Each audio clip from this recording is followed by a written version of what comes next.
A very good morning, everyone. Welcome to StudyIQ English. Welcome to Hindu News Analysis session with me. I am Saumya, and I extend a warm welcome to each of my dear aspirant. Okay, so today is 18 November 2025, and let's quickly look at the important news events for today. All these news articles are UPSC relevant, and I have picked up about 7 articles for you. So a very, very good morning there. Mumtaz being the first one to join us today, followed by Punguru, Bulbul, Sakshi, Ramu is here, Kojumba, Sitaram, Shikha. All of you are here. So very good morning. Very, very good morning. God bless each one of you. Good morning, Madhav. So happy to see you. All right then. So we have 7 articles for today. The last article, that's neurotechnology, is not something that I shall be discussing now because it's a lengthy science segment article. I will make a separate current affairs video on that and keep you posted with the link. Okay, because it's very technological and very technically complex in nature. So the remaining articles plus an additional one are something that we are going to look into. And today, if you have seen the news since yesterday, the biggest headline is about Sheikh Hasina. Yes, the previous Prime Minister of Bangladesh, who is in refuge right now in New Delhi, she has been awarded a death sentence along with her very close aide, Khan Kamal. Now, this has really sent people huge shivers because in 2025, as we talk about humanitarian aspect of law, here is a lady Prime Minister from a nation who is now within her own country being condemned, and yes, she is facing death sentence. That's the big news for the day. So how it develops, what will be the implication of that, how will it impact India really, because India is ready to extend all support to her. Not just India, many more nations are saying that no, it is not valid, there must be some arbitration. But what's the future? That's something we will have to see. Yes, so right now she is in asylum in India, and so therefore India's involvement in Bangladesh dynamics is going to be pretty high. And that's the concern for us, GS paper 2, international relations. And that's the big news for the day also. We will catch on that. But first, as always, as a protocol, let's begin with the editorial articles. That's what we always do. And today we have around 2 articles from editorial. That's page number 6. Let me verify. No, that's page number 8. Okay, so page number 8, 2 articles. The first article is about judiciary, the lower judiciary, litigation, pendency, and stagnation. So, yes, we are complaining about lack of efficiency in the lower judiciary in India. Naturally, this is GS paper 2 because we are looking at polity and governance here. Polity and governance. Judiciary in India, specifically the lower judiciary. All right. So before I start, finally, a very good morning, Diptesh. Good morning, Pavan. Good morning, Deepa. Good morning, Piyush. I'm so happy to see each one of you. Okay, let's start now with the first editorial article for the day, page number 8. The lower judiciary in India. Good morning, Reshma. So far, we have seen that in India, whether it's Supreme Court or whether it's all the high courts taken together, there is a huge pendency in these courts. The court cases are all pending. Jurisdictions are taking a lot of time. There are a lot of controversies about filing the litigation, court cases being constantly adjourned for a later date. All these ultimately point out to one thing, GS paper 4, ethics. Because we say justice delayed is justice denied. A very common question in ethics, 10 marks question. And it's true also. Now, if we have 86,000 or something cases, 89,000 in front of Supreme Court of India, despite the fact that Supreme Court is working at full potency right now, the collegium is full of 33, 34 judges, and still we have pendency. Backlogs are there, pending cases are there. It naturally shows that the culture of pending cases, the culture of delayed justice begins from the Supreme Court and it keeps on extending until the lower courts as well. We include the family courts here, the districts courts here. All the courts are experiencing a huge case load. None of them have been rectified. None of them have been solved until date. And that raises a big issue. A big issue of transparency in Indian judiciary. Yes, Ramu, with regards to Sheikh Hasina, that's a valid statement. Yes, Kamal Khan is also sentenced to death. Her very close aide, the Home Minister. That's correct. So, good morning, Sagar. Santhan, good morning. Okay, some code name is there. XURO. Okay, good morning, Eric. Happy to see you. Yes, sort of. Good morning there. Very good morning, Vikash. All right. So that's the situation right now. So what is happening really? Now, a constitution bench of the Supreme Court. The order is coming from our Supreme Court itself.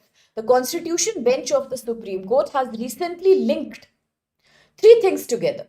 One, stagnation in the subordinate judiciary. There is a stagnation, pure stagnation.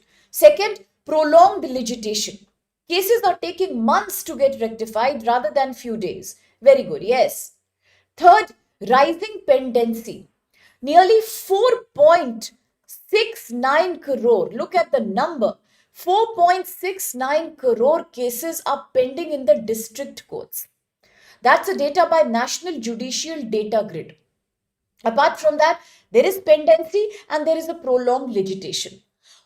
The same Supreme Court bench also criticized lack of basic judicial knowledge.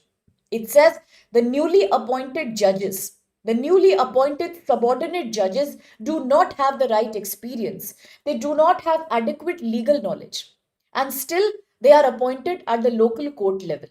That means they have not experienced any kind of professional mentorship or training. That also questions the aptitude that they have.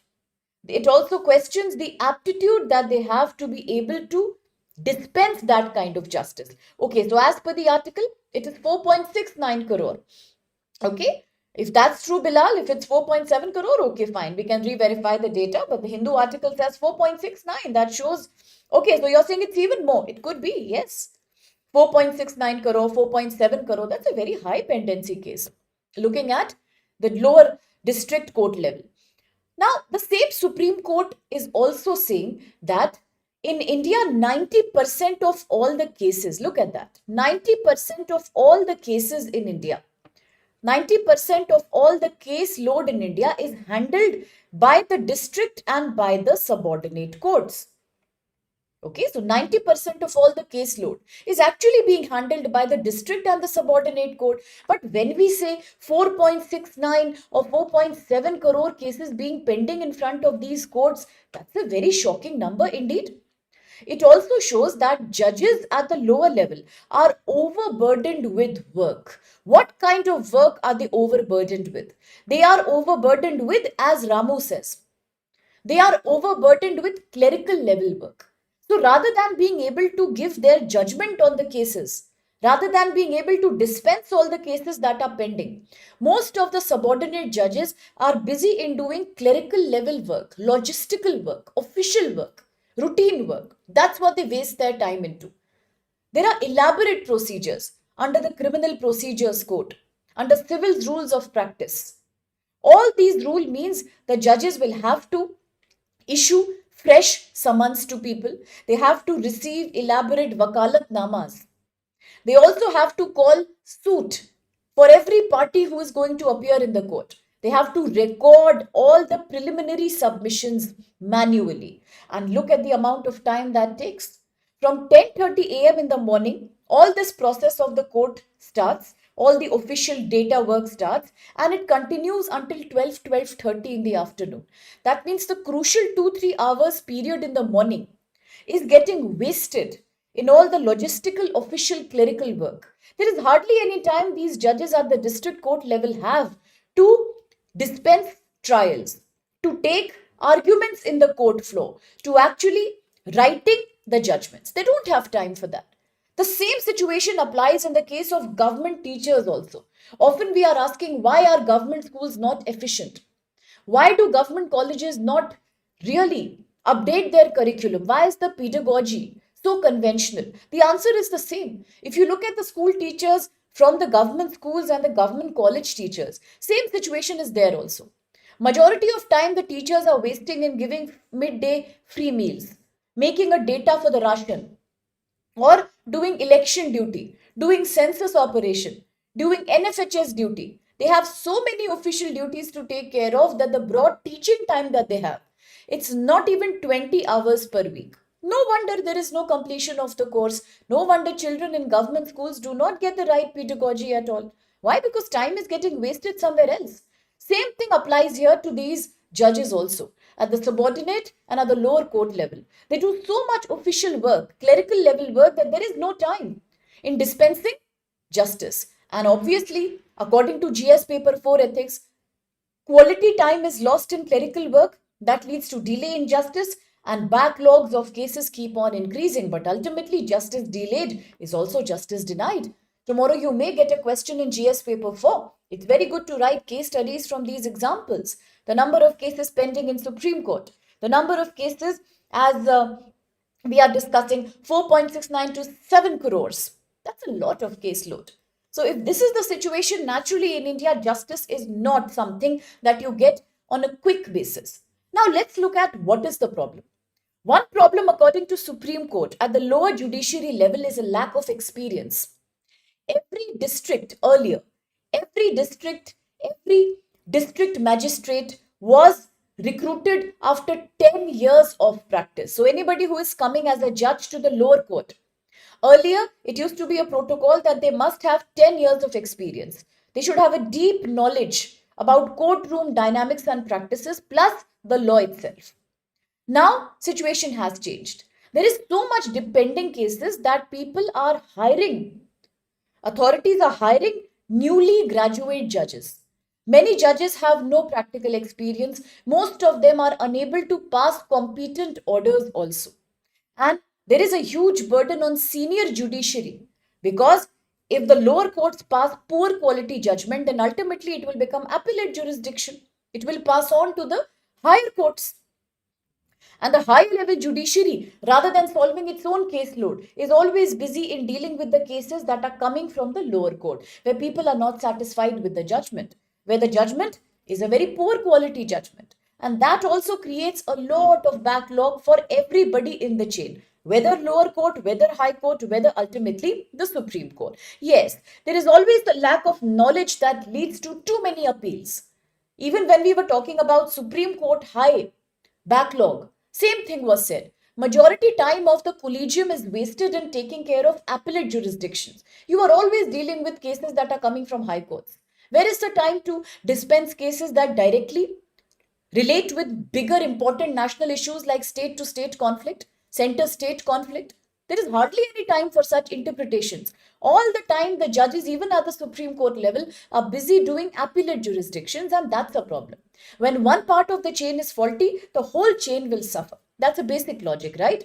Now, because of that, there is a solution that Supreme Court is suggesting. Supreme Court today is saying, why can't we have the observation culture? What is observation culture? Let's understand. Supreme Court says it's a very good habit that it should be made compulsory that all the lower court and district court judges should sit in the high courts and observe the court hearings. They should take their running notes. They should record these. They should try to understand how senior judges evaluate judgments and how do they manage complex cases. What is the right way of framing orders? Because you cannot learn theoretically. Now, jurisprudence is not a subject that you can learn passively by reading books, by reading the Bare Act. It will not come. Until you watch the courtroom dynamics, there is nothing practically that you are going to learn. So, culture of observation should be made mandatory. For all the young judges at the lower court, sit in the high court and observe the working culture of the high court. That will improve their efficiency in the long term. Second thing, one of the very big problem is that in India, there is an act called Commercial Courts Act, CCA. Very good morning, Sumedh. Commercial Courts Act. What is happening now? There is a very problematic section here. In the Commercial Courts Act, there is a section called Section 12A.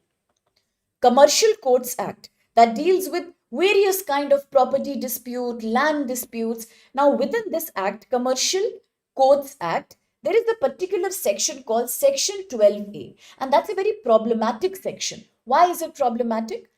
In Supreme Court, very famous case called Patil Automation versus Rakhija Engineers Court case. It was told by the court that pre-suit mediation is mandatory. What does that mean? It means under Section 12A of the CCA Act, before any commercial case can be filed in a court. For example, a dispute about money, a money contract, business deals. If any suit is filed in the court, the law says first you have to try to mediate the issue before you can file an appeal in the court directly.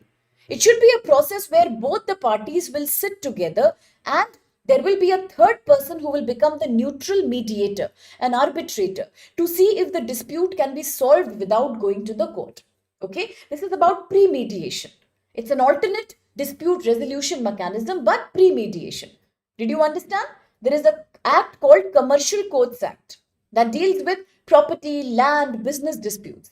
But the rule is, under Section 12A of this act, before an individual or before 2-3 people who are fighting, before they can file a proper suit in the court, they have to sit together, get a third party arbitrator who's neutral and try to resolve the issue so that they have some clarity before they can approach the court.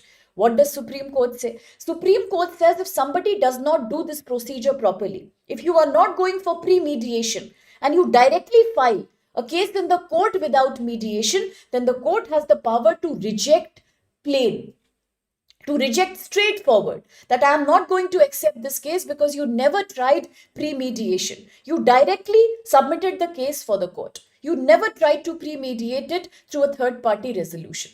But today, this case is also becoming problematic. This section is becoming misinterpreted. Why is it a problem? It is a problem because commercial bodies like companies and business houses, they usually keep on exchanging legal notices with each other before they can file a formal suit in the case. If there is no settlement between them, then what? Mandatory mediation becomes a forced practice. They don't want to talk to each other. They are not happy with the solution. They only want the court to arbitrate. But it doesn't work properly because the court is forcing them. Court says under Section 12A, you have to sit together and do some mediation. But what if both the parties are not willing? What if both the parties feel that after speaking with each other, there is no satisfaction? We do not want to be forced into talking to each other. We directly want court support. Now, this kind of unnecessary pre-mediation only causes more delays. So, therefore, a provision that was intended to create speedy disposal of the cases has now become a bottleneck. Majority of the cases are pending because people are still confused about Section 12A. The process of exchanging legal notices and third-party arbitration becomes years-long process. By the time the case enters the court, already situation is too late. Things become too ugly by then. So this process was meant to reduce the caseload, but now it is becoming a compulsory thing. It's not something everybody is happily doing, and that's a problem. Now look at marriage. Marriage and divorce is an equally problematic area. According to the courts, a mandatory 6-month cooling off period is there. Mandatory 6-month cooling off period. In the case of mutually consented divorce, two people are there. Yes, they want to divorce each other. They are okay with that. But the problem is, even if they both agree to divorce, they are ready to separate immediately. They say, you allow us, today we are ready to break the marriage. Marriage is now absolutely inconceivable. It's irretrievably broken down. Supreme Court says, yes, irretrievable breakdown is a valid ground for divorce. Yes, now two parties are saying we want separation. We don't want to be with each other, but in India, the law makes it mandatory that even if you do not want to be each other, you have to stay with each other for 6 months. That's the cooling off period. Supreme Court doesn't allow any relaxation in that. That's the problem. Now, this also encourages party to make false declarations, to make false comments, to show fake on paper that we have been living separately for more than 1 year already. It defeats the purpose of the law. It is a very good example of saying that in case the law cannot really help the people on ground, people will learn how to evade that law. Too much rigidity in law will never lead to any happiness among any party involved. And then comes the third part, the new Rent Act in India. What are we talking about? The new Rent Act. Even that becomes problematic. Why is it problematic? Because there is an ambiguity, lack of clarity on jurisdiction.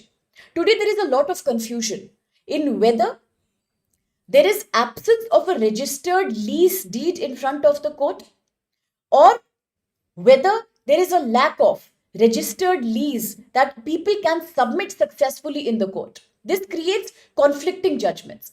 Parallel jurisdiction. Civil court exists, plus rental court exists, plus commercial court exists. If these many courts are coexisting together, then there is a family court also. Sometimes overlapping jurisdictions takes place. In that case, what to do? It only delays the process further. It's a contradiction in law itself. There is a delay in eviction and tenancy cases also.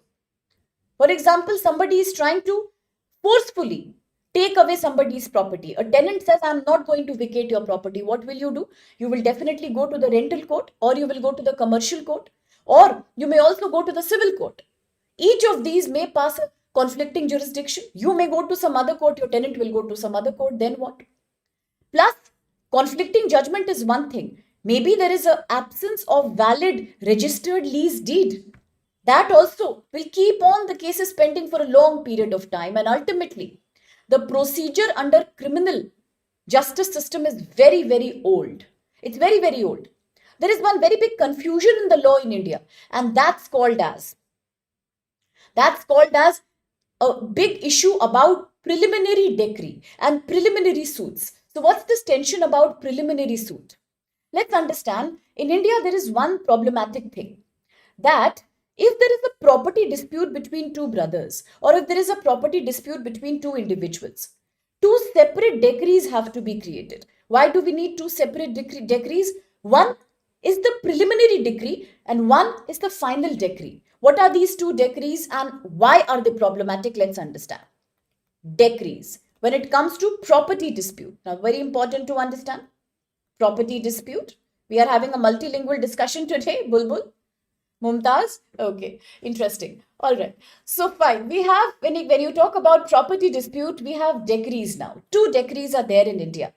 Preliminary as well as final decree. It's a very confusing system. Today people are asking, why cannot we have a single decree system?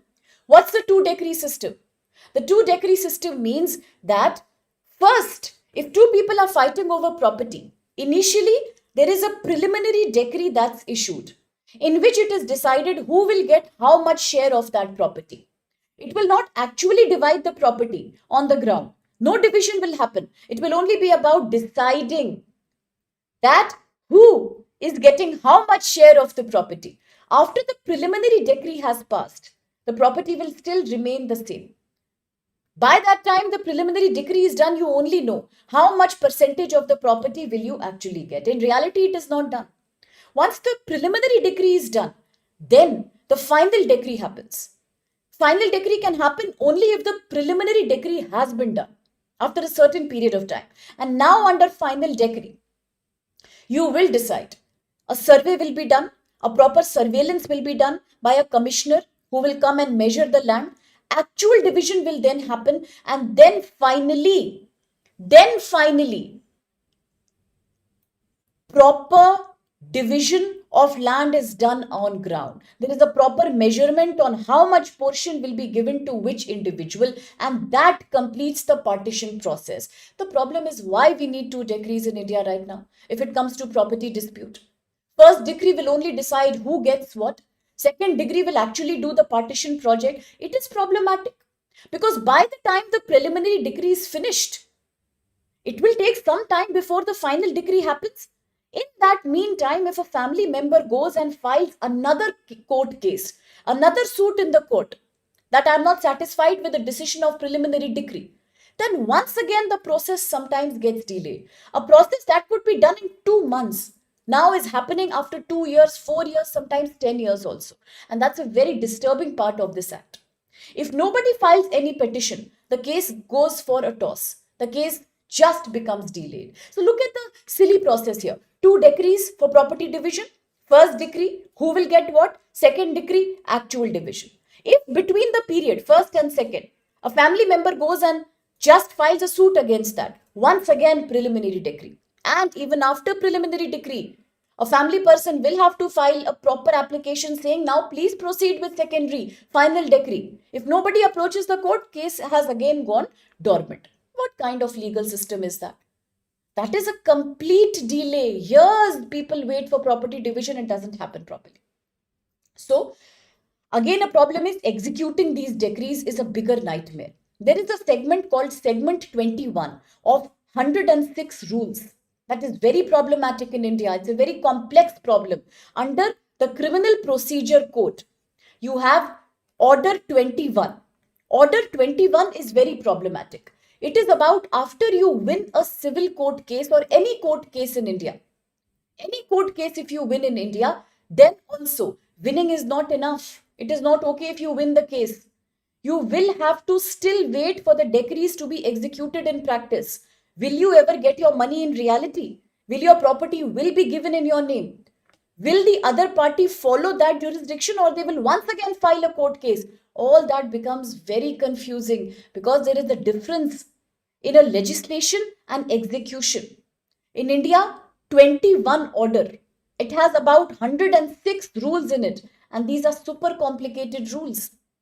It includes technicality, repeatedly filing cases, objections can be filed, stay orders can be issued, property allotment can be delayed. So all that means in India, it's a very common quotation. Winning a case is easy.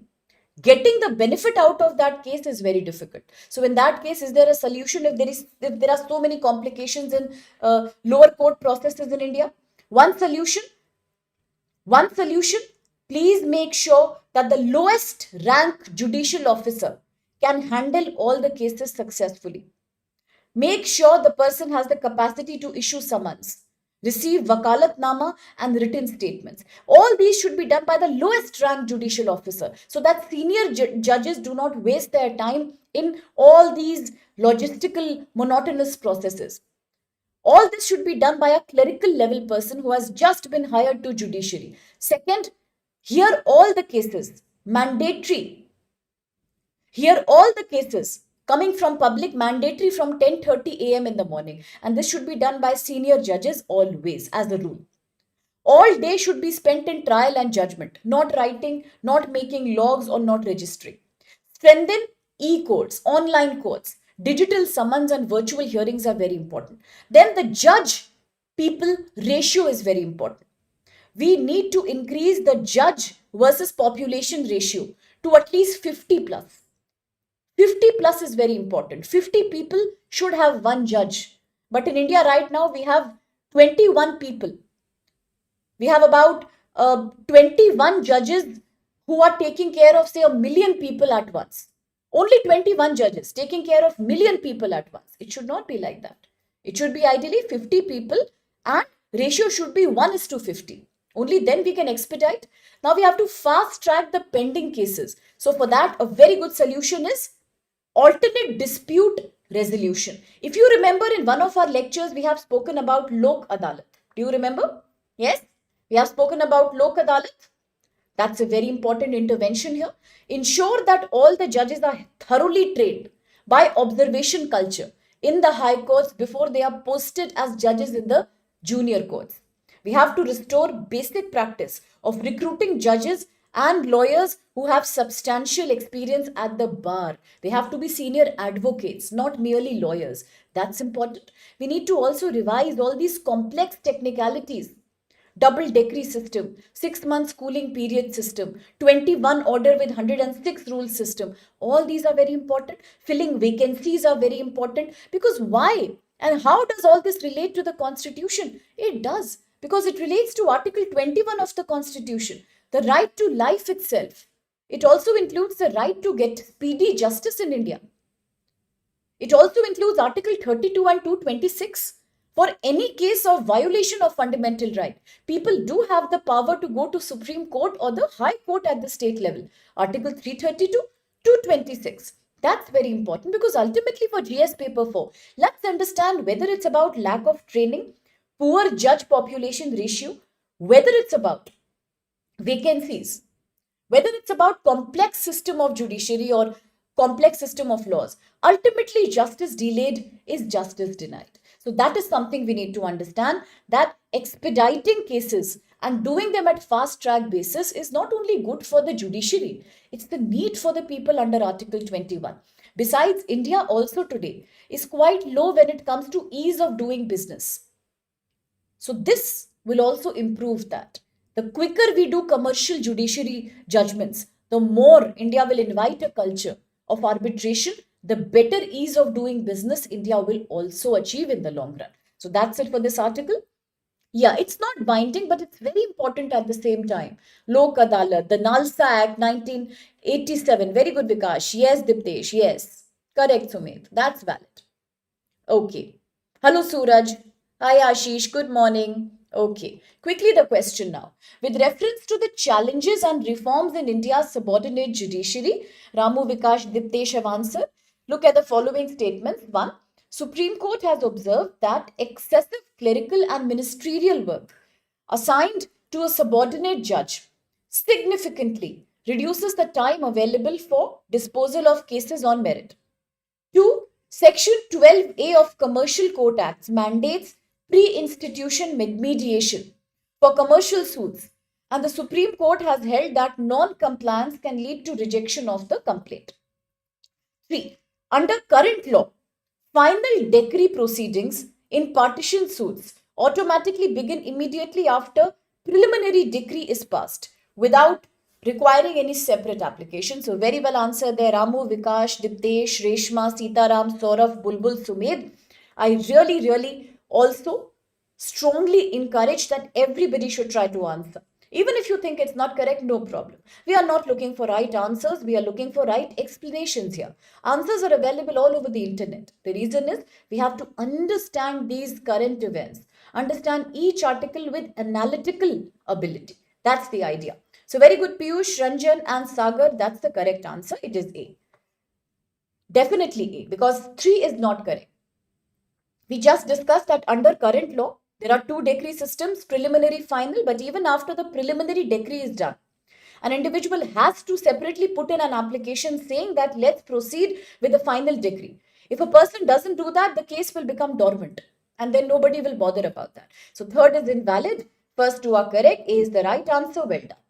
Quickly, the next article, page number 8, editorial. India needs to connect, build and revive with Africa. Now, interestingly, according to a data given by United Nations Development Program and World Bank, by 2045, 2 areas in the world that will experience maximum urbanization are Asia and Africa.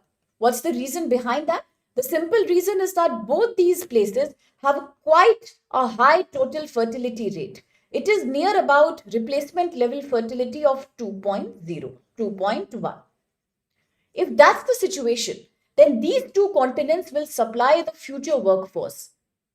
Whereas other countries like West America, Europe, Japan, they are all saturated with urbanization and industrialization. It is now the continents of Asia and Africa who will provide maximum urban opportunities, maximum demographic dividend, because both are young and both have scope for industrialization. And if that's the case, then today this article is talking about how India can really expand its market, its investment, its opportunity from Africa. And Africa also can learn a lot, whether education, whether health, whether industrialization from India. Decision from Lok Adalat is final and binding. If you look at the family court, then in family court, sometimes it can happen that decisions are taken, but they are not sometimes binding. The party always has the ability to go and file a suit at the higher court. Normally, people go for appellate jurisdictions in that case. So that's the thing. That's why we are saying encourage Lok Adalat, encourage alternate dispute mechanism, because that will really reduce the case burden in high and Supreme Court. But when it comes to family court, then it becomes problematic because most of the people do not want to abide by their laws. Okay, that's important. So thank you so much, Vikash. Now, coming back. If these 2 continents will provide you majority urbanization and industrialization, then let's look at what's happening right now. Right now, we are having the India-Africa Forum Summit. What are we having right now? India-Africa Forum Summit, IAFS Part 3. It is happening in New Delhi right now. Okay, it's happening in New Delhi. What is going on? India-Africa Forum Summit, IAFS is going on. And where is it going on? It's going on in New Delhi. It's the 3rd version of such a meetup. Now, right now, the new version is going on. This IAFS 3 had happened in New Delhi in 2015. That's about, say, 9 years before. The same time when Paris Agreement happened, the same time it also happened. What happened? India-Africa Forum Summit, IAFS Part 3. Now we are having the new one. The Part 3 happened in New Delhi in 2015. What was it all about? Let's quickly look at the history. It was all about creating a landmark moment, a milestone, by bringing together all 54 nations of Africa. Now, if I ask you a question, which continent has the highest number of countries? What will you say? It's a very easy question. Which continent in the world has the highest number of countries inside it? Asia, Europe, Africa, which one is that? Who knows about it? Which continent in the world has the highest number of countries in it? Africa, Asia, EU. Which one do you think it is? Anybody? Yes? It is Africa with 54 countries. Very good, Ramu. Yes, with 54 countries. Absolutely, Saurabh Sitaram. That's valid. If Africa is the one with largest number of countries, then when India had the India-Africa Forum Summit in 2015 in New Delhi, it became a milestone agreement between 54 countries. Now look at that. 54 countries of Africa on the one hand and India on the other. Yes, Kojumba, Eric, Sumaid and Mumtaz. That's also correct. Absolutely, Bulbul. Then what happened? Yes, Ramu. 54 countries. That's a lot of countries. The highest in the world within one continent. The dark continent, as we call it. The young continent. Yes, Africa. So in 2015, one India and 54 countries had a very big meeting. Now, in this meeting, all these people came on the same platform and we decided a new framework called Global South Solidarity Framework. What is solidarity? For those who study sociology, polity, they might be aware, solidarity is a word that means unity. That means a feeling of cohesion among people. This meeting in 2015 between India and 54 nations of the African continent was about creating global South solidarity, global South unity. Now 10 years have passed. Just like from Paris Agreement 10 years have passed, from this meeting also 10 years are gone. In these 10 years, it is high time we should review. Review what? What foundations were laid in 2015? What were the promises that were created? And what are the new challenges and opportunities now in 2025? Today, India is expanding its footprint in Africa in a very big way. How? Through new diplomatic missions. For example, India has added 17 diplomatic missions across Africa since 2015. 17 new diplomatic missions from 2015 to now in just 10 years. Second thing, India is also not only now participating in events that happen in Africa, not just one meeting or not one summit, but in a continuous basis, India is engaged diplomatically with Africa through all these 17 crucial missions that India has created. Look at trade and investment. If you look at trade and investment, it is good to understand that about $100 billion plus of trade happens from African countries and India. If you talk about cumulative investment, total investment, it is about $75 billion. Africa is today the top 5 investor. India is today one of the top 5 investors in Africa. So for Africa, India is a big blessing, a very big blessing. Not only because the total trade volume is $100 billion, but because for Africa, if you look at African countries, among the top five investing countries, top 5 investors, India comes in the top 5 investor list for Africa. This also shows Africa's growing importance in India's external economy strategy. Very important as a voice for Global South. Very important because India is the country who has been pushing, who has been really encouraging Africa's full membership at the G20 forum. Since 2023, ever since India was the presiding member of the G20 in New Delhi, India has been trying to include African Union consistently in the G20 summit, and that happened also. It was only because of India's effort that African Union became quite a close partner and a member of G20. It was all because of India. Then it also matches with India's commitment to become the voice of the global south, to bring justice to the nations that are still developing. Why is it so important to take into account Africa? As I just told you the data, according to UNDP and World Bank, by 2045, maximum urbanization will happen in Africa and Asia. Now look at that. Another data by United Nations says by 2050, 1 in 4 people in the world will be an African. Yes, Anurag? Correct? 1 in 4 people in the world is going to be an African person. India is going to be the world's third largest economy. Do you see the link here? Do you observe the link here? India, the third largest economy. Yes. And Africa.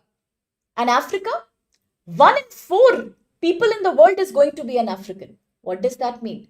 A growing, rising economy needs labor. It needs skill. And where is the skill coming from? In India, very few states have that kind of population that is young now. You all understand that. Multiple times, Vikash and Diptesh have told us. The fertility rate in Bihar, close to 2.5 to 2.8, much higher than Indian national average. Yes, Bihar provides us labor, UP does, Jharkhand does, but very few states are doing out of 28. But Africa is one country which is very, very young. It will provide a lot of manual labor, a lot of skill capacity, lot of demographic dividend in times to come. As the whole world is aging, Africa is the young hotspot right now. So therefore, for third largest economy in the world, we need partnership from Africa. This will create better opportunities for India. And why will it do so?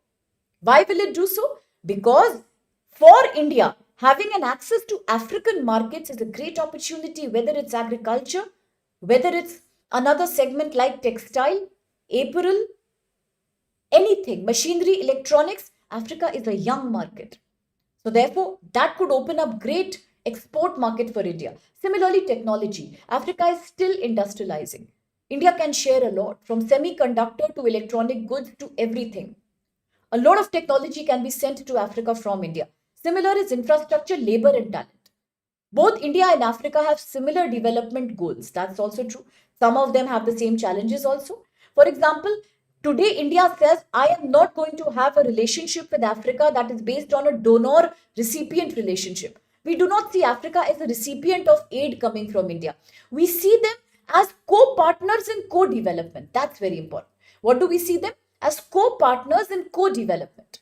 What are the examples? India is investing a lot in Africa's digital public infrastructure, universities, colleges, schools, just like India is doing in the case of Taliban, Afghanistan.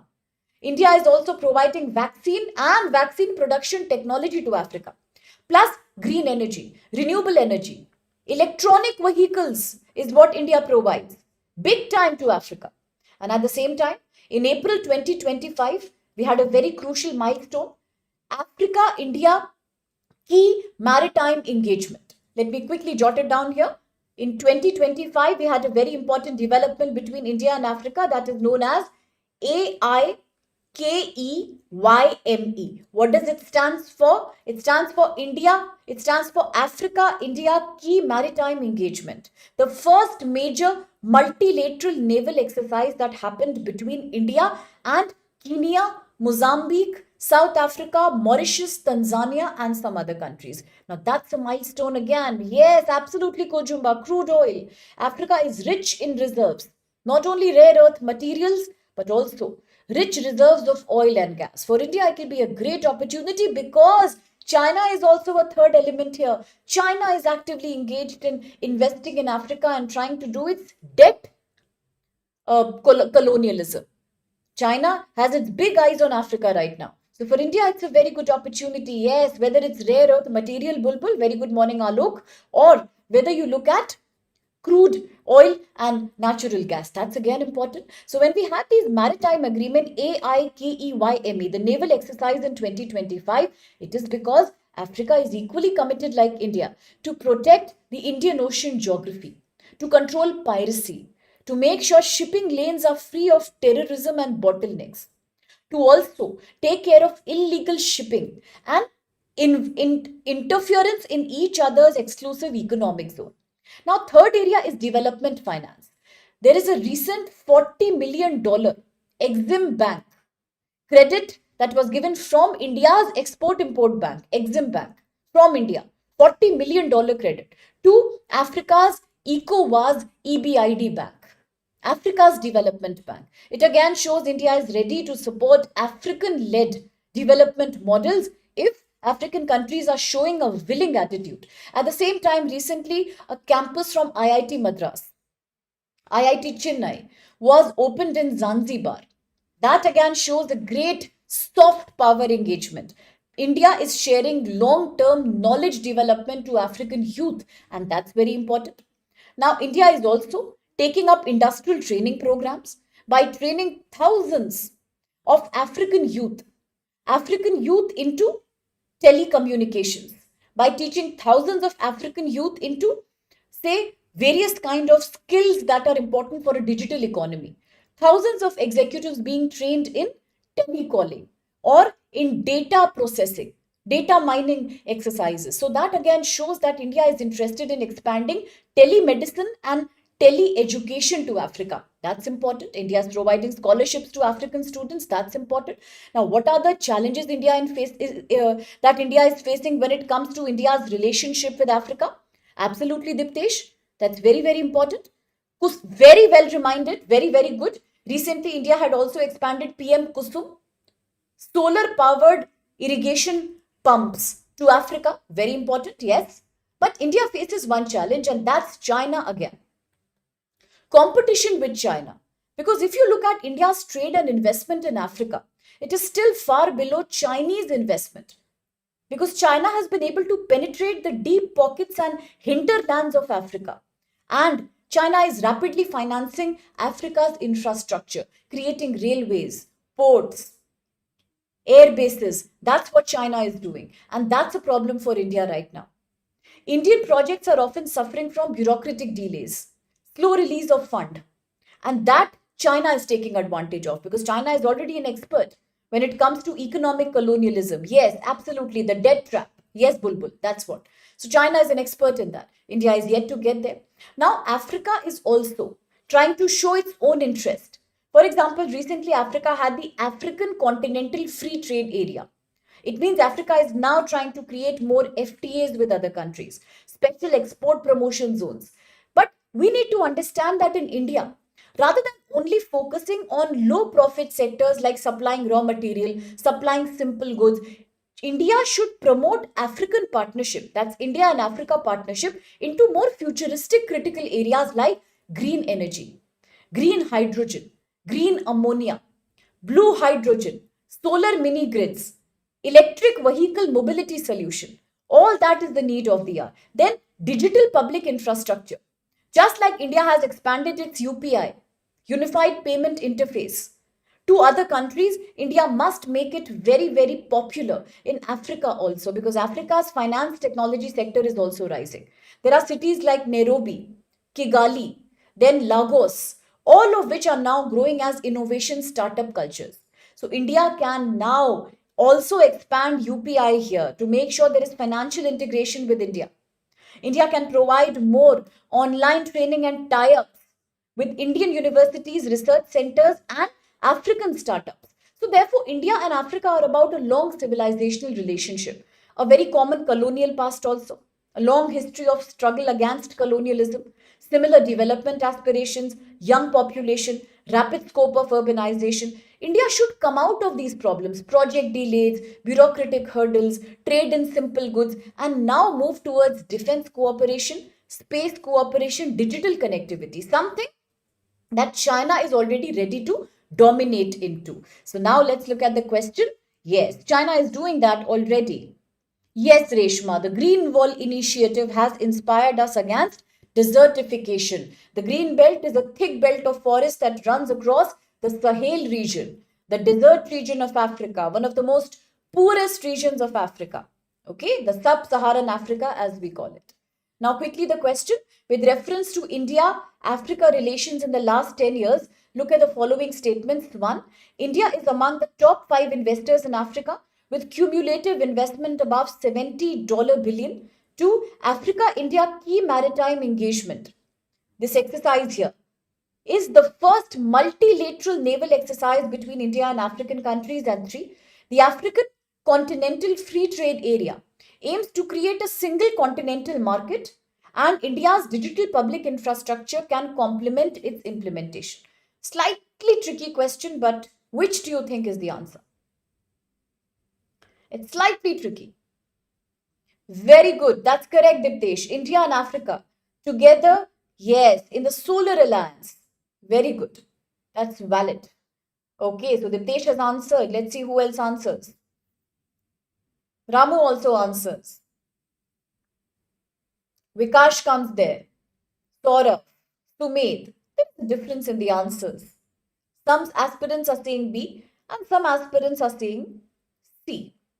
Clearly, there is a divide in the response here. Let's look at the first statement. Is the first statement correct here? Yes, Kojumba, that's a doubt everyone is having now. India is among the top 5 investors in Africa with cumulative investment exceeding $70 billion. Is that correct? Is the first statement correct? Yes, I think it's correct. It's correct. If the first statement is correct, then B cannot be the answer, D cannot be the answer. Now between A and C. Now between A and C. But is the first statement correct? That's a bigger question. Is the first statement correct? Let's verify. What's the cumulative this thing? What was the cumulative investment between the two? India and Africa? Total trade we know was about $100 billion. Total trade we know was about $100 billion. What was the cumulative investment? It was $75 billion. So the first statement is correct then. If the first is correct, then how can the second statement be valid? There's a confusion. The first is correct. Second statement.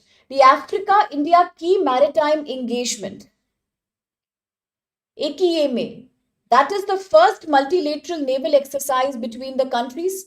That is also correct only. That's what we said. Whether it's Mozambique, Kenya, South Africa, or Mauritius, Tanzania. Yes, it was the first of its own kind multilateral naval exercise that happened to protect the Indian Ocean region. So second is also correct.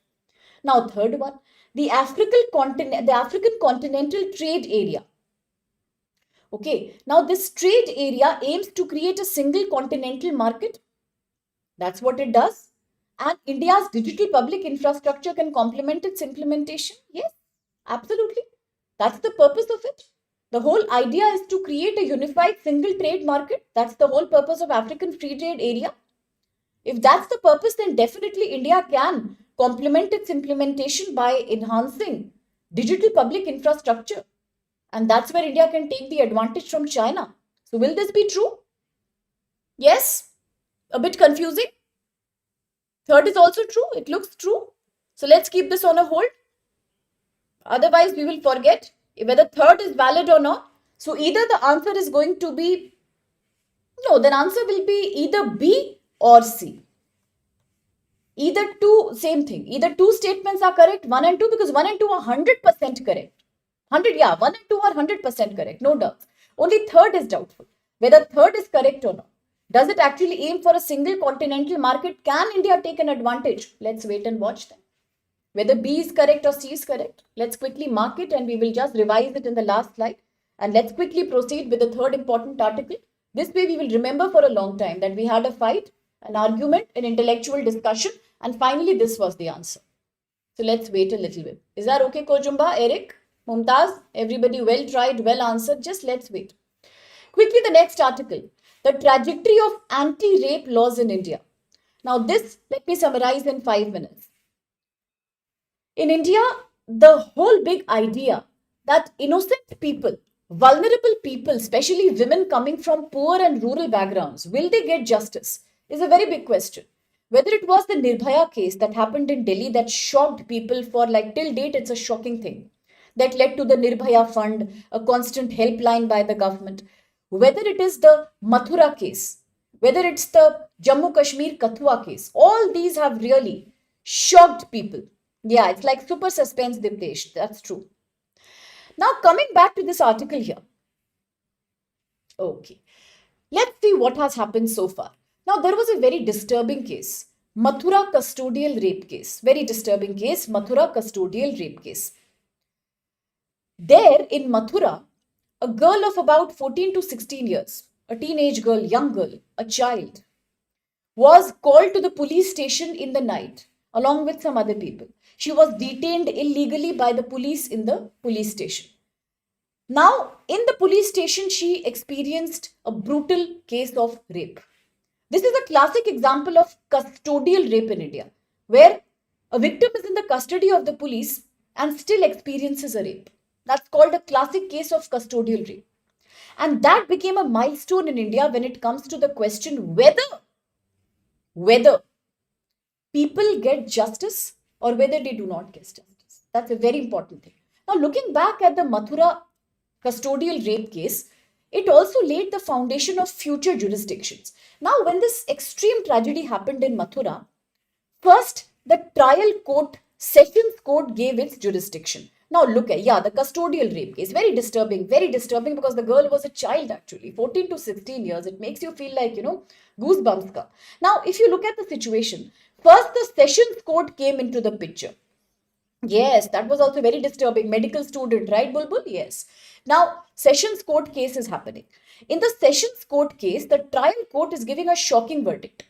They said the girl is a liar. The girl is a liar and the girl has been used to these kind of sexual relations with people. So it is not a rape case at all. Her past history proves that it is not a crime. Police has not done anything. And that was a very negative precedent laid by the Sessions Court. Then in 1976 comes the Bombay High Court. Bombay High Court in 1976 tries to do some justice. It completely reversed the order given by the Session Court and called it brutal, called it humiliating, and said that the girl was helpless. She was a young child and she was forcefully held in the custody. She was forced, she was tortured. She couldn't help it, she couldn't say no.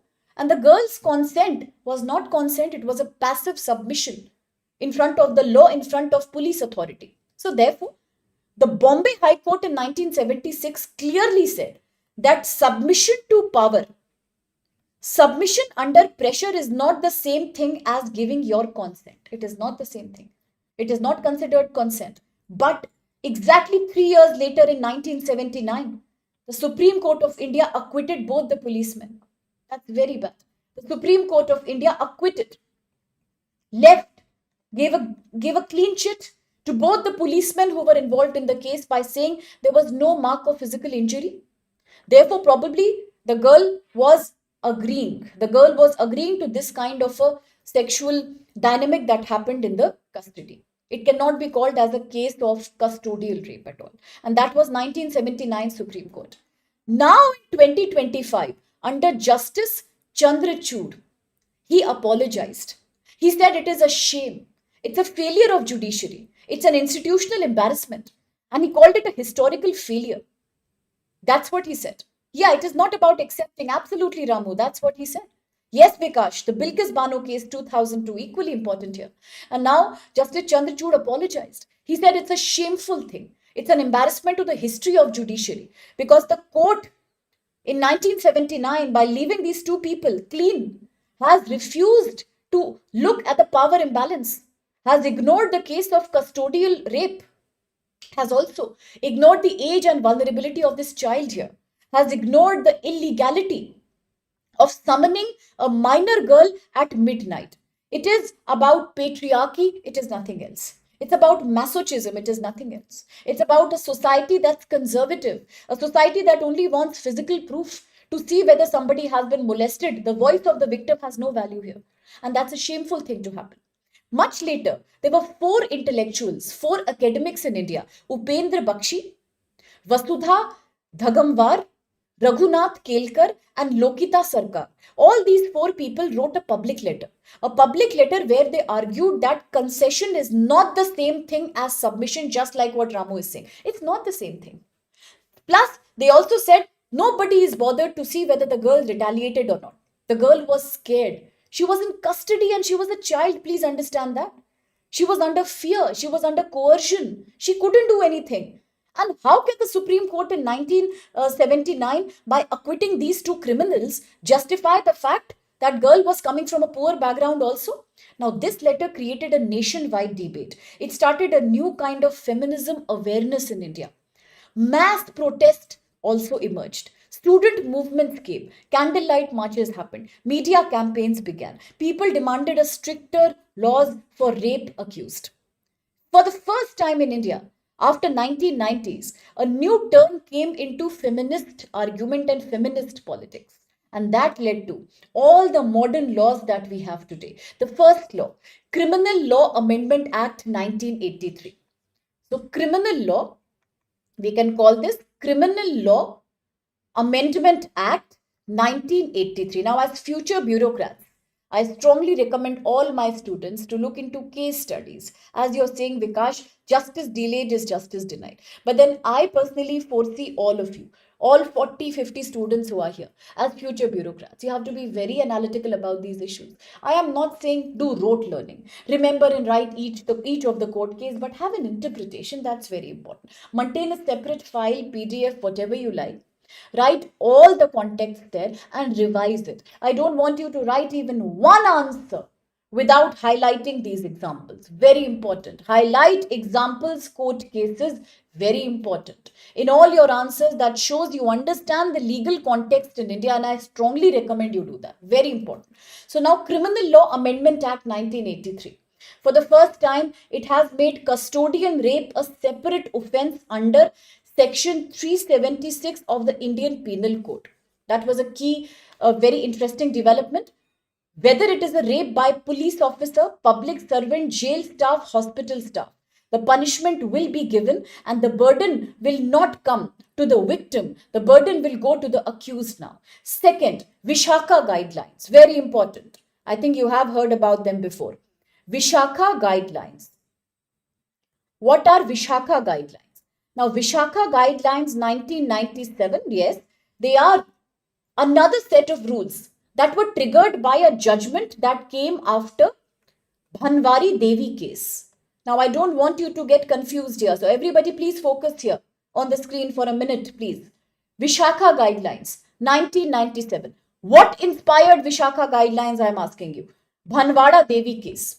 Under Bhanwari Devi case. Under Bhanwari Devi case, Supreme Court laid down elaborate guidelines for sexual harassment at workplace.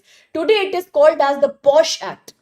Prevention of Sexual Harassment in Workplace 2013, under which it was made mandatory that every company with more than 10 employees will have to create an internal complaints committee. And every case of sexual abuse has to be submitted here. If it doesn't happen, the registration, the license of the company can be taken away. So don't forget about Vishaka Guidelines 1997. It is the inspiration for POSH Act, Prevention of Harassment at Workplace, and all of that got triggered by Bhanwari Devi case. Much later comes the Criminal Law Amendment Act 2013. This came after the Nirbhaya case. Nirbhaya case, New Delhi 2013. It triggered an amendment called Criminal Law Amendment Act 2013. Under this now, the rape definition became broad. It included groping, any kind of violence that is sexual in nature. Yes, very strict punishment, free medical treatment for survivor, mandatory first investigation report, FIR by police, age of consent raised to 18. Silence or being quiet is not the same thing as giving your consent. Consent means free, voluntary, univocal. Not something in which a person is quiet, so you're presuming that she was agreeing to it. Not like that. Death penalty was also advised here after 2013 amendment to criminal laws, after Nirbhaya. Strong punishment for repeated offences, death penalty for extreme cases. And ultimately, Criminal Law Amendment Act 2018. That came after the Kashmir, Kathua case and UP Unnao case, where death penalty for the rape of a girl under 12 years was advocated. Under and above 12 years, imprisonment of at least 20 years. If the girl is over and above 16 years, 20 years jail minimum. If the girl is below 12, death penalty. That's 2018 amendment. Then fast track investigation about the timelines, whether the justice is being done. That is 2 months for every case. Finally, 2023, Bharatiya Nyaya Sanhita. Under Bharatiya Nyaya Sanhita, again we had a Criminal Law Amendment Act. Now, yesterday we have spoken about it. Under the POCSO Act 2012. Today, under Bharatiya Nyaya Sanhita, sexual offences have become gender neutral. Whether it's the victim, whether it's the perpetrator, the criminal, there is no gender of crime. Any gender can perpetrate crime on any gender. Plus, gang rape of a minor person below 18, death or life imprisonment has to be given to the criminal. New offences like sex under false pretenses will come under punishment. Expanded definition of sexual assault. Why are these cases important even today? Because in India, even today, we are looking at cases from a patriarchy lens. There are small towns and villages where even now rape is stigmatized. There is victim blaming, victim shaming. People still raise questions on whether women are dressed badly, whether women are provocative, whether women are roaming out and about in the night. This highlights in India we need a victim centric justice system where the victim is not the one who's blamed, because in Indian society you always have the power imbalance. Now, I don't want to take the name of any state here, but there are certain states in which rape is also considered a punishment under Khap Panchayat laws. That's the level of patriarchy we are living in. So we absolutely need modernization of laws.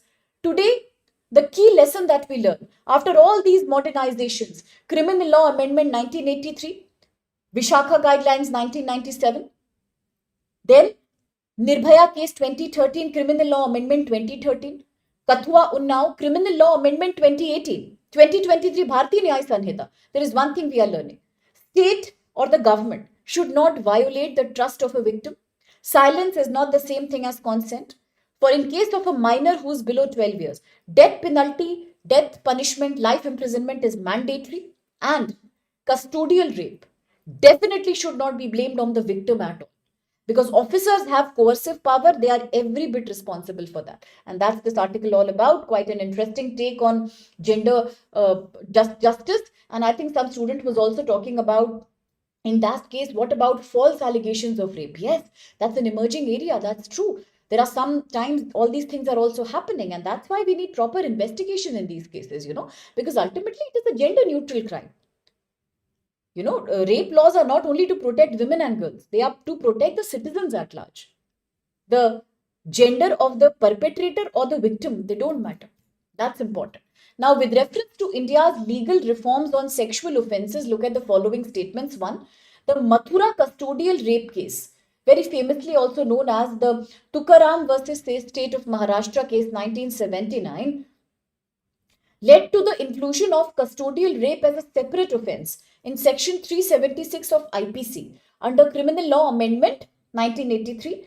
Two Vishakha guidelines were framed by the court to prevent sexual harassment at workplace following Mathura case judgment. 3. Criminal Law Amendment Act 2013 broadened the definition of rape and clarified that silence or feeble means a mild no, by the woman cannot be treated as consent. And 4. The Bharatiya Nyaya Sanhita 23 has made sexual offence gender neutral, including making gang rape of a minor under 18 punishable with death or life imprisonment. So which of these statements are valid? Diptesh, Reshma, Saurav, Sumedh, absolutely B is the right answer. Quite well answered. Yes. Why is B the right answer? First is correct. We discussed how it was inspired by the Mathura case that we had section 376 of the IPC, where custodial rape was considered a proper sexual offence under IPC segment. Then second is also correct. Indeed, it was, yes, that's the catch. Second is only half correct. Why second half correct? Because it's true. It's very true that Vishakha Guidelines 1997 have led to the creation of POSH Act. That's correct. But it did not come after Mathura case judgment. Which case judgment did it come after? Remember, we were shouting about it. Bhanwari Devi case. Very good. Bhanwari Devi case. So second is not correct. But third and fourth are valid. So B will be the right answer. Beautiful. Now quickly the prelims article. It's not correct, Ramu, Bacha, because half is correct. Vishakha Guidelines 1997 led to the creation of POSH Act, Prevention of Sexual Harassment at Workplace 2013, but it was not inspired by the Mathura case judgment. It was inspired by the Bhanwari Devi case judgment. Okay, that's why it's a slight mistake over there. All right. Now quickly the prelims articles. Yes, Sheikh Hasina, former Prime Minister of Bangladesh, has been given death sentence. That's a shocking news for the day. Yes, she has been given death sentence. And alongside her Home Minister and close aide, Khan Kamal, was also given death sentence. All of this was given by the International Crimes Tribunal of Bangladesh. So now the judgment is here. It is leading to a huge protest and furor in Bangladesh itself. Both these people have been accused of a genocide in 2024. She has been accused of attacking and forcefully taking over a protest that led to the killing of so many people. And that's why today, on the case, on the accusation of genocide, she and Mr. Khan Kamal, both of them have been given, therefore, death penalty by the International Crimes Tribunal. So that's the situation right now. And the tribunal has also asked that the government will provide compensation to the families of those victims who had died during the crackdown that was led by Sheikh Hasina's government. So that's the situation right now. And today, many countries are talking about it. They are all coming up in the arms. Similarly, India. India says we will extend support. We will negotiate. There is no logic in this kind of a punishment. That's an extreme punishment. And both these people, Sheikh Hasina as well as Mr. Khan Kamal, are in exile right now. And therefore, once again, the question of extradition starts. Whether they will have to be extradited to Bangladesh, and what role will India play in that? How will it impact India-Bangladesh dynamics for future is something that we are yet to see. Now, the next article is about how Supreme Court has given once again a very interesting judgment. Now, this is GS paper 3 because we are talking about environment and climate, ecology protection. And it means Supreme Court has recently given a judgment saying that we should label, and we should consider all cases of human-wildlife conflict as natural disasters. That's the judgment. Do you understand what's the judgment? Supreme Court has said all cases of human-wildlife conflict should be categorized as natural disasters. And the judgment was given by a bench led by Justice B.R. Gavai. And he has said that the victims who die or who suffer injuries in wildlife-human conflict, they should be given certain compensation, about 10 lakh rupees, to the victims of these families under centrally sponsored scheme called Integrated Development of Wildlife Habitats. And all the states should take necessary steps in the process. Okay, so that's what the court has said. The court also says that somewhere, whether it's a loss of life, whether it's a loss of animal cattle, or whether it's a loss of both, it highlights a failure of the implementation agencies in creating separate wildlife corridors, in creating separate buffer zones between human population and wildlife habitats. So therefore, illegal constructions or creating any kind of wildlife reserve without evacuating people from there, or creating any kind of failure of such a compliance, will mean Supreme Court will make these states answerable. So that's clearly what has been said. Now, the last article for the day, we are looking at the Conference of Party 30 Belém, Brazil. A very interesting development. Absolutely, Ramu, very good. And that's what the Attorney General says, that because they are in exile, so they cannot even raise an appeal against whatever has happened against them. They can't even make an appeal against this death sentence by the International Crimes Tribunal. And that's why it is such a sensitive issue. Yes, now it is a very serious situation. Already our diplomatic relations are crucial. Yes, the chicken neck Siliguri corridor is included here. The whole big politics about Northeast overlapping with Bangladesh. So now India's role will be very crucial. Doesn't it remind you of something similar to what happened in 1971? When it was the father of Sheikh Hasina, Mr. Mujibur Rahman. He was the man who was in exile that time. And he also found shelter in India during the India-Pakistan war that led to the creation of separate Bangladesh, the eastern Pakistan. That time also Indira Gandhi government was very strongly involved in creating a Bangladesh. Now today also, after so many years, back to square one. As Ms. Sheikh Hasina is in exile and she has been given a death sentence, again, India's involvement has become so important. Just look at that. Very interesting. Okay. Now, the next article, GS Paper 3, Environment Ecology, the last one. And the COP30 summit is happening. And during the COP30 summit, we have discussed already, few agendas are very clear. One, all the developing countries are asking, we need better climate finance. You promised $100 billion? No. Now, the time for $100 billion has gone. We don't need $100 billion only. We need much more than that. $1 trillion by 2035. That's one thing. Second, they are also saying that we need the developed countries to commit to their nationally determined contributions, to update them soon. Now, third, more demand is coming. Most of the developing countries here at the Conference of Party in Belém, Brazil, are also today saying that please create a stronger link between trade and climate change. That's very important. So you have to link very beautifully trade and climate change together, because today, as most of the countries are signing their NDCs, nationally determined contributions, with the objective of meeting the Paris Agreement goals, that is to limit global temperature rise to 2 degrees Celsius, or preferably 1.5 degrees Celsius above the pre-industrial level. As all the countries are making these NDCs, today is a high time all the countries should also negotiate strategies so that climate change can be associated with trade and economic relations of countries with each other. A very good example here is the CBAM. All of us have spoken about CBAM many, many times. Carbon Border Adjustment Mechanism. That's what we are talking about. Today, countries are saying climate policies of one nation definitely impact the trade and the export income of another nations. Why? Let me quickly explain. Developed countries like America and EU, Germany, France, they all have very strict carbon emission standards, very high carbon emission standards. They also measure per unit carbon dioxide that is released in the production of any product, any good, any service, any commodity. This is quite high as compared to the emission targets set in countries like India. And that means the developing countries are not able to export their goods to the developed countries. Very good, Vikash. Recently, we spoke about the CBAM between India and UK. How India and UK are trying to integrate their carbon markets, but the same question remains here also. It is unsolved, unresolved problem. Countries are saying, how can we make sure that developing country will export to the developed countries and still they should not face too much tax, that's called carbon tax. So therefore, CBAM is a very successful mechanism. Today, European Union countries are imposing a very high CBAM.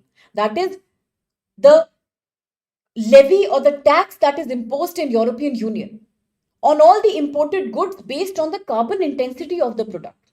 For developing countries, it's a difficult situation because in developing countries, the carbon emission per unit is very, very high.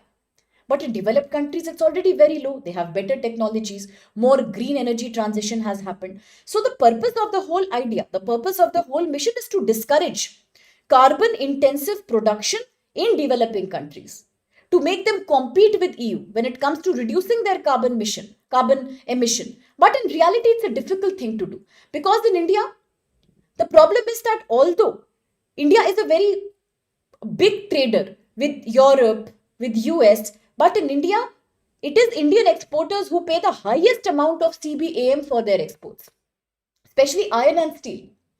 A lot of iron and steel goes from India to EU, but heavy tax is imposed, heavy carbon tax is imposed. The cost is about 301 euro, 301 million euro. You know what does that mean in Indian currency? About 3,000 crore rupees. Can you imagine? 3,000 crore rupees tax is being paid by Indian exporters only because of carbon tax on Indian products. And that's a problem. It shows how climate action and trade policy are so related to each other. So therefore, at this new summit, we are talking about another thing that's called global stocktail. What is it known as? Global stocktail. Global stocktail.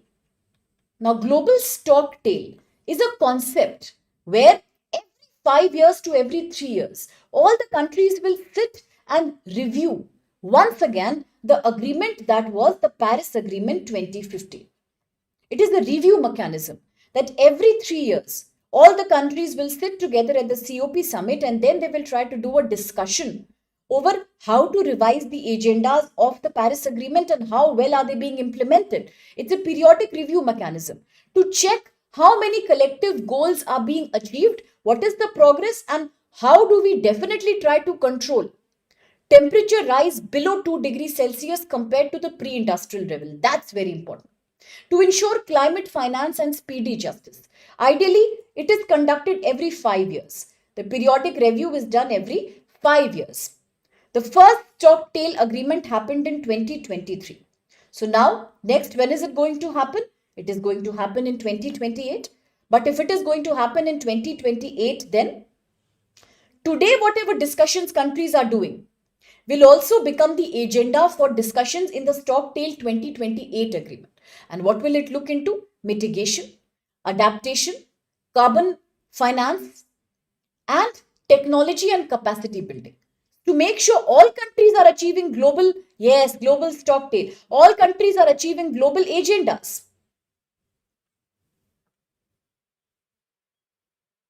And still, the issue is that at the same time, we are in a situation where so many developed countries have not even submitted their updated NDC. So that's the agenda for right now. So now what is happening today at the COP30 is very clear. Create an even competition. You cannot keep on taxing countries like India for such high degree of carbon tax, because no developed countries has ever done capacity building in developing countries. Today, you cannot put that kind of tax. So work on a mutually agreeable mechanism. Otherwise, Indian exports will keep declining. Second, create a platform for a dialogue between developed and developing countries. Remove the tensions over carbon trade. Remove the tensions over NDCs, and please make all these countries promise, unlike America, that you cannot walk out whenever you want to. You have to stick here and provide at least $1 trillion by 2035. And now discussions that happen in 2026, that's next year, will be the basis of global stocktail that happens in 2028, because it's done once in 5 years only. All right. And now at the current level, we are definitely breaching the target of 2 degree or 1.5 degree. So therefore, today we need to protect, export from trade restrictive climate measures like CBAM. We have to make sure developing countries get proper technology support. And we also have to make sure that India can use digital payment system like UPI stack in supporting sustainable trade and energy solutions. So that's all for this article. That's all for today's article. One last question before we end. With reference to COP30 and climate trade discussion, look at the following statements. 1. European Union's Carbon Border Adjustment Mechanism, CBAM, will impose heavy duties, import duties based on carbon intensity of production in exporting countries, and it comes into effect from January 26. 2. COP30 Forum for Climate and Trade Cooperation aims to address trade-climate nexus and facilitate dialogue between developed and developing countries. And 3. The global stocktail under Paris Agreement will review the progress on climate action every 3 years, with India proposing that COP30 outputs serve as inputs for 2028 stocktail. Vikash already answered there. Let's see who else answers before we proceed. Okay, majority students are saying it's C. That means 1 and 3 are correct. Now, quickly let me revise the third statement with you. The third statement says the global stocktail agreement will review progress every 3 years. Will it review progress every 3 years or every 5 years? Yes. What did we just discuss? The first global stocktail happened in 2023. Now it's going to happen in 2028 after 5 years. So how can you say it is happening in 3 years? Is it happening in 3 years? So third is not correct. Okay. If third is not correct, then naturally A will be the valid answer. You can eliminate all of the others, making 3 the valid answer. So here are the answers. Here are the answers. You can clear your doubt for the previous question here. Okay. Last is A. Previous one was 1, 3 and 4. But the one that we all debated was all 3. All of the 3 were valid there. So very well answered that time. All 3 were valid. Very, very good. Okay. These are the answers. And now I take your leave. I'll see you tomorrow with another exciting Hindu session. All your participation, all your support, all your desire, and all your inspiration for learning. That's the reason we have these sessions. That's the reason we have these classes only for you. Ultimately, you have to clear the prelims. That's my intention. And our intention is that every student should have analytical clarity on all current affairs topics. And with that, a quick reminder about the upcoming batch, the November batch that will train you, coach you, and ensure that you succeed in prelims 2026. And a very short, simple solution for that is success in prelims course. Now, very few months are left. So, at a price of only 5,999 or 7,999, depending on how many hours of class do you prefer, you will be getting these both sale opportunities. The sale is closing on 20th November. It's a great chance because those who are really keen on next year should enroll, because you will get GS paper 1 and CSAT. And one more announcement, now I'm starting my CSAT course also. Starting the CSAT course for all those students who will be writing the prelims next year. So for those, again, it's a great opportunity here. You can join my CSAT classes, and those who enroll for the course will get free access to my CSAT lectures, all my comprehension lectures, essay lectures that we provide in our application. But it's a paid course, so it will be a part of the sale, the course that we are offering as the crash course sale. So you use code SPLIVE, please, and then you can apply for this course. That's one thing. And for those who are writing in 27, 28, equally exciting offers, use code SPLIVE, and at a very low price, enjoy 15 months and more of coaching. So thank you so much for being with me. God bless you. I'll see you tomorrow. Thank you, Sitaram, Ramu, Kojumba, Mumtaz, Ramesh, Eric, Diptesh, Vikash, Saurav, Yella, Mumtaz. And thank you so much, Kojumba. Thank you, Ramu. Thank you, Kuldeep. Thank you, Sitaram. Thank you, Sandeep. All of you here. Thank you, Hanumant. Thank you, Anurag. Thank you so much, all of you.